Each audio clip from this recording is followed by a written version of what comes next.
I want you to realize is that because that angle there, and that these two angles are equal, that means that this small triangle here and the bigger triangle here are similar. And so since they're similar, that means there's a relationship between the ratio of this side to this side, as well as this side to this side. So we can make a proportion to show the relationship between the sides of the smaller triangle and the sides of the bigger triangle. So for my smaller triangle, I'll have 4 over 6.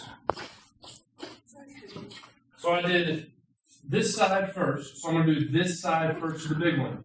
So what's my length of the big side here? What's the length of this side here?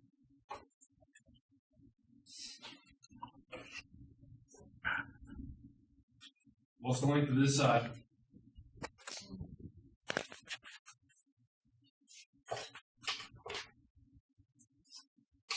What? 6. Add 4 and 2. Wait, 6. No, yeah, just these two. Now, do I know this length, or is this what we're looking for? We're looking for that length, right? That's x. How do I solve a proportion? How do I solve a proportion?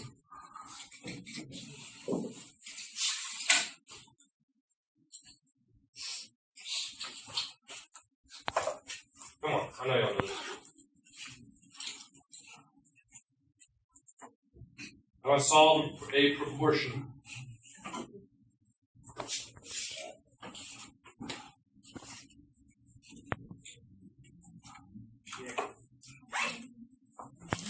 How do I solve it? You can solve it. How do I solve it? Multiply, but how? How do I multiply?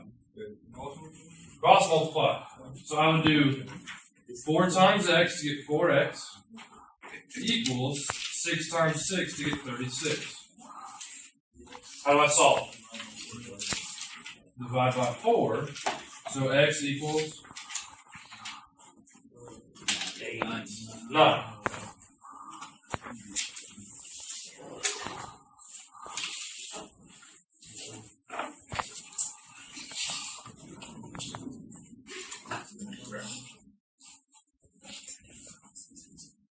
Questions on that?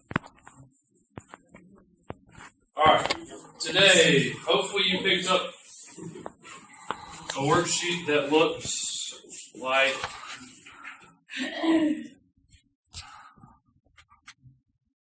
this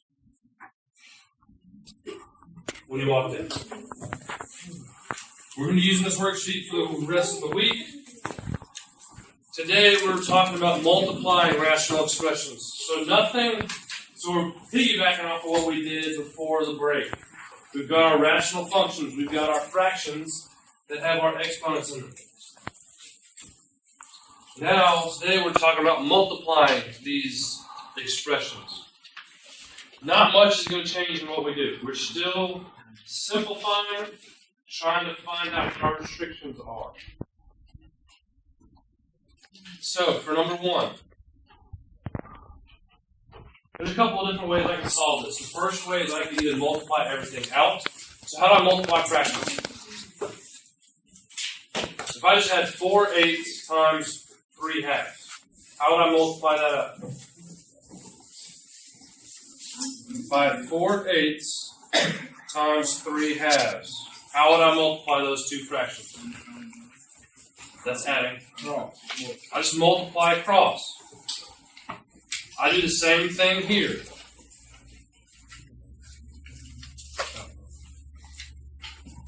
Straight across here. Another way I could do it is I could go ahead and cross simplify. I'll show the cross simplifying here. We'll multiply it straight across in another one. So if I were to cross simplify, that's just saying since I'm multiplying, I can simplify up and down or diagonally. I can't simplify straight across. So I can't simplify 5 or 10 divided by 5. I could simplify the 10 to 15 though. I could simplify the 10 into 6. So if I simplify this, let's say I'm going to simplify the 5 into 15. So if I do that, I divide them both by what? 5. So the 5 becomes a 1, the 15 becomes a 3. Again, just like before, I can't simplify the 6 and the 3. So I'm going to simplify the 10 and the 6. What can I divide both the 10 and the 6 by? 2. So I get 5 and 3.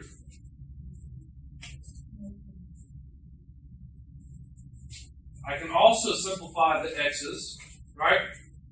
Or at least those two x's, they simplify pretty easily. So let's write out what we have at this point. So from here, I've got 5x to the third over 9x to the fourth. Good with that?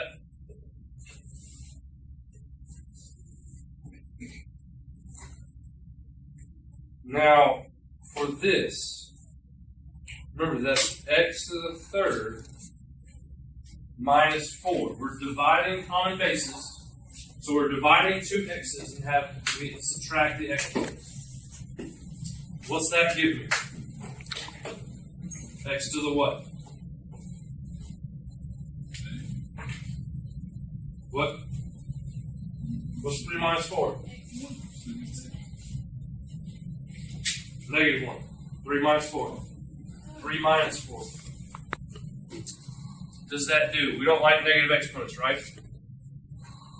So what do we do with that x to the negative 1 power? We can move it to make it positive. Where can we move it? Up the front. I'm talking about fractions.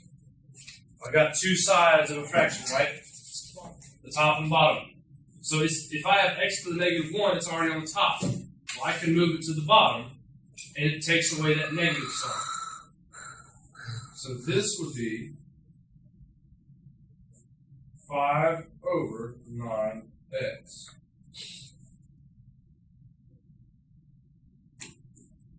Now, just like before we left, what did we have to find that we didn't like? We didn't like x to equal what? 0. Or we don't want the denominator to equal 0. So in this case, our restriction here would be x cannot equal 0. That is because the only way that I can get that entire piece here to equal 0 is by doing what? Making x equal to 0.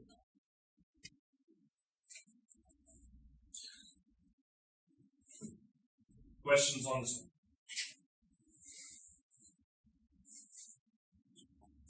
All right, let's look at 2.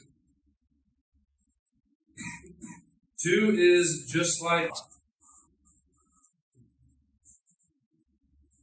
kind of divide, but there's a different, fancier word for it.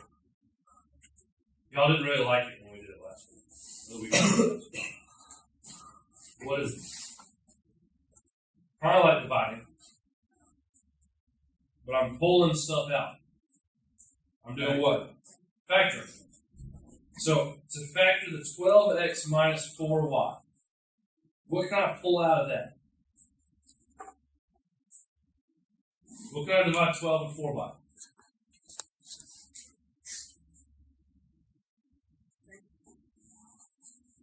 You end up with 3 divided by 4. So if I pull out a 4, I'll have 3x minus y. Can I factor the 16 out in any way? No. 16 doesn't have anything to factor, just leave it 16. Leave my multiplication. What can I factor out of 4x minus 4y? What's the only thing I divide 4 and 4 by? Alright, you can do 2 or 4. There we go. 4. So that's going to leave you with x minus y. Now the bottom one's a little tricky. I have x squared minus y squared.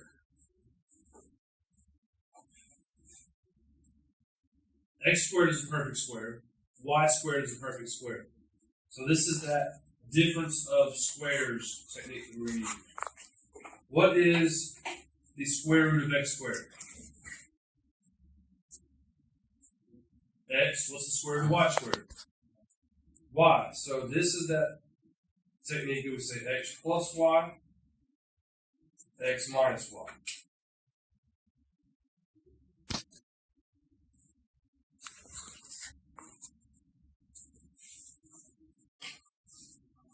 I want to do what? Find my restrictions. Are there going to be any restrictions with the 16? No. Are there going to be any with the x plus y? Yeah, so I'm going to say x plus y cannot equal 0. X minus y cannot equal 0. Remember, we're only doing this for what's in the denominator. We're not worried about the 3x minus y or the x minus y on the top. We get the x minus y from the bottom. So, x cannot equal what to that first one? It's kind of weird. You don't get a number. How do I get x by itself here? I would do what?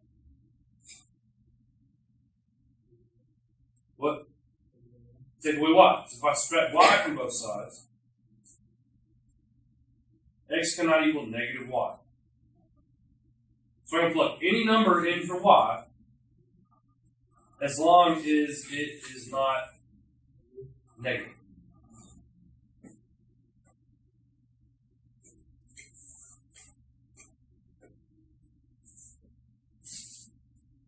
Similarly, x cannot equal what for the next one? Not negative x, positive y. We would add y to both sides there.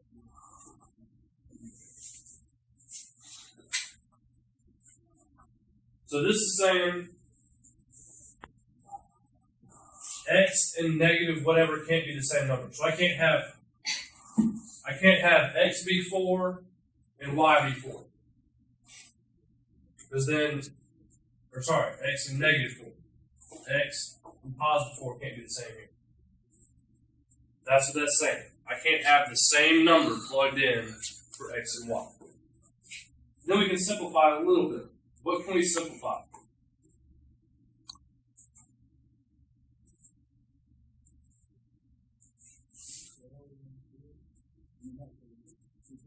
$16 and 4. So that becomes a 1, that becomes a 4. What else? What else looks the same?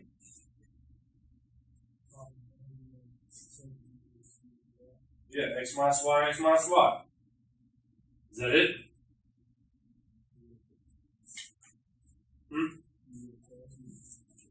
Yeah, so remember, when we're multiplying, that's the key here. We're multiplying. So anytime we multiply two fractions, really anything, I can simplify up and down on the same fraction, or diagonally across the multiplication symbol. So I can also simplify the 4 and the 4.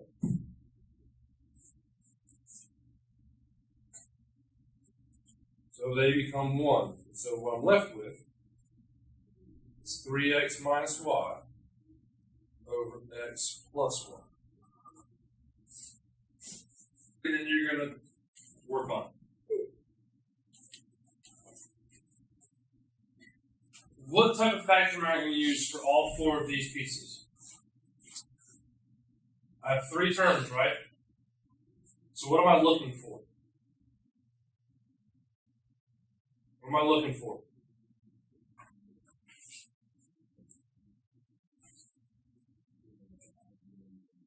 Correct. I'm looking for 2 numbers that multiply to this third one and add to the middle one.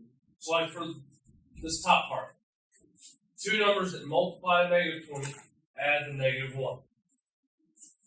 So two numbers that multiply to negative 20, add to negative 1.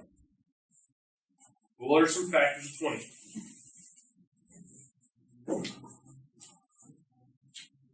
Factors of 20. 120. Does 120 add to 1 in some way? 10 and 2. 5 and 4. Well, we want the 1 to be negative. So is the 5 or the 4 going to be negative? The 5. So this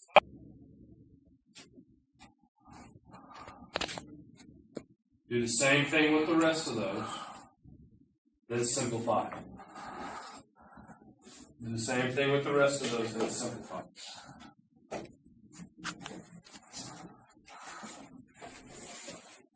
Times 3, 9 and 2, 18 and 1. Then see which of those add to 9. I know it's a little tedious.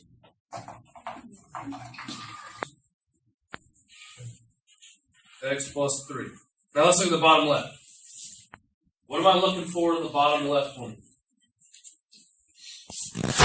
What am I looking for in the bottom left? Multiply to... Alright, bottom right. Multiply to 10, add to negative 7. Multiply to 10, add to negative 7.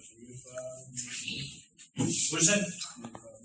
Good. Negative 5, negative 2. Remember, a negative times a negative is a positive. So sometimes it ends up being where both numbers are negative. So x minus 5 and x minus 2. Then for that last one, what are we doing?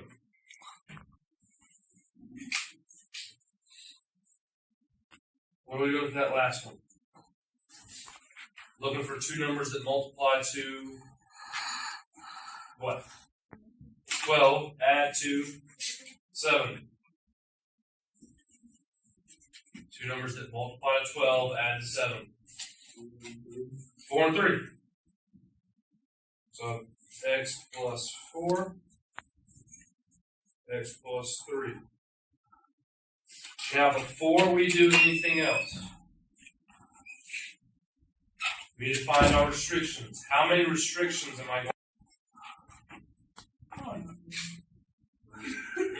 How many restrictions are we going to have? There's a couple more than 2. 4. How many sets of parentheses do I have on the bottom? That's how many tells me how many restrictions I'm going to have. So I've got 4 total things, total parentheses in the denominator. So my restrictions are going to be x plus 4 cannot equal 0.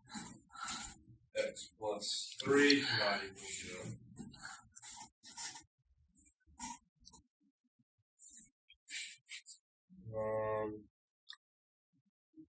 X minus 5 cannot equal 0. And x minus 2 cannot equal 0. So all 4 of those are going to be our restrictions.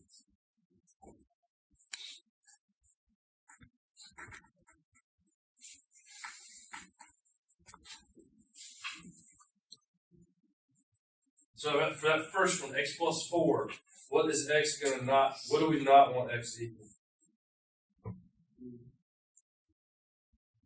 How do I get x by itself? 3 cannot equal 0, so x cannot equal negative 3.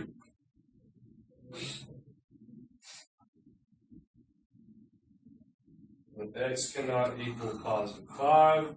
X cannot equal positive 2.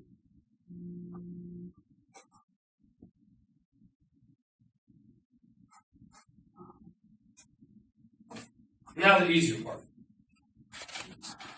Simplifying. We're canceling things that look the same. So if I scroll back over, what's one thing that looks the same? What? There's an x plus 4 here on the top. There's an x plus 4 here on the bottom. If it decides to show up. Alright, so we got the x plus 4. And the x plus 3 is good. Remember, they're diagonal, so we're good to cancel them. And the x minus 5. So after all of this, the only thing we have left is x plus 6 over x minus 2. So our answer is that x plus 6.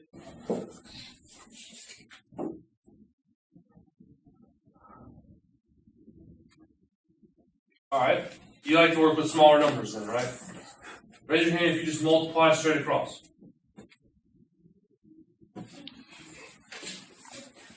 Alright. Doesn't matter which way you do it, it'll work either way. So let's multiply straight across. Let's do that. So if I multiply straight across, what's the top become? 4 times 3 is 12. X times x is x squared. 2 times 6 is what? X squared. Well, our restriction is going to be x cannot equal what? What's the only thing I can plug in? Oh, it needs to show up. There we go. What's the only thing I can plug in here that will make this zero? I'm multiplying. So if I plug in 4 and get 0. What's the only thing I can plug in here to get in this whole entire piece equals 0? Not 12x. No, because what's 12 times 12? Remember, we're just multiplying, so 0. Remember, whenever we have just multiplication, there's no x plus something, no x minus something. It's just going to be 0. Because the only way you can take some number times a variable, and it equals 0 is if that variable is 0 itself. Then what's this simplify to?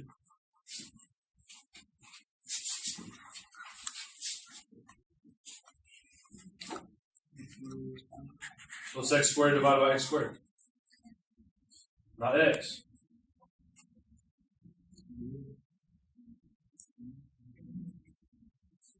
What is anything divided by itself?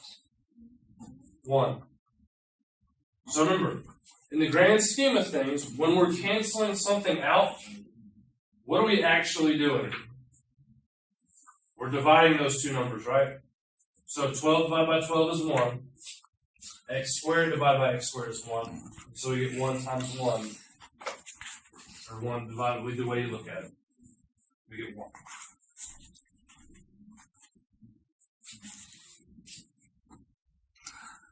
Alright. I can find this problem. It comes out of the book. I want y'all to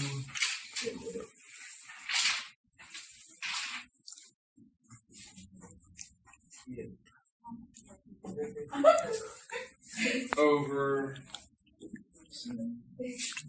r plus 1 times r squared minus 1 over 4. Alright? I want y'all to solve this problem. I'm giving you a note card so you can hand in.